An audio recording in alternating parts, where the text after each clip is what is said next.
যুক্তরাজ্যের লন্ডনে ক্ষমতাসীন লেবার পার্টির মন্ত্রী টিউলিপ সিদ্দিককে বিনামূল্যে একটি ফ্ল্যাট দেওয়ার ঘটনা সামনে এসেছে। বাংলাদেশি বংশোদ্ভূত আব্দুল মোতালিফ নামের একজন আবাসন ব্যবসায়ী টিউলিপকে এই ফ্ল্যাটটি দিয়েছিলেন। শুক্রবার এক প্রতিবেদনে এই তথ্য প্রকাশ করেছে যুক্তরাজ্য ভিত্তিক সংবাদ মাধ্যম ফিনান্সিয়াল টাইমস। প্রতিবেদনে জানা গেছে, বাংলাদেশের ক্ষমতাচ্যুত প্রধানমন্ত্রী এবং টিউলিপের খালা শেখ হাসিনার ঘনিষ্ঠজন হিসেবে পরিচিত ওই ব্যবসায়ী। যুক্তরাজ্যের ভূমি নিবন্ধন সংক্রান্ত নথিতে বলা হয়েছে, বিনামূল্যে পাওয়া ওই ফ্ল্যাট লন্ডনের কিংস ক্রস এলাকার কাছে অবস্থিত। 2004 সালে ফ্ল্যাটটি টিউলিপকে দেওয়া হয়।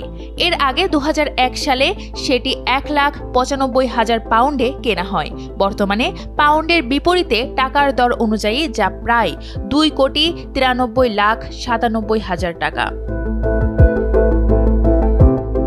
সূত্রের বরাতে ফিনান্সিয়াল টাইমস আরও জানিয়েছে, আবাসন ব্যবসায়ী আব্দুল মোতালিফের দুর্দিনে তাকে আর্থিক সহায়তা করেছিলেন টিউলিপের মা-বাবা।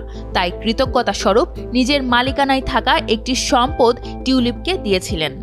এ বিষয়ে আব্দুল মোতালিফ ফিনান্সিয়াল টাইমসের কাছে কিংস ক্রসের ওই ফ্ল্যাট কেনার কথা স্বীকার করেছেন। তবে পরে সেটি নিয়ে কি করেছেন তা নিয়ে কিছু বলতে চাননি। টিউলিপের ওই ফ্ল্যাট পাওয়ার সঙ্গে আওয়ামী লীগের সংশ্লিষ্টতার খবর ভুল বলে ফিনান্সিয়াল টাইমসের কাছে দাবি করেন টিউলিপের একজন মুখপাত্র।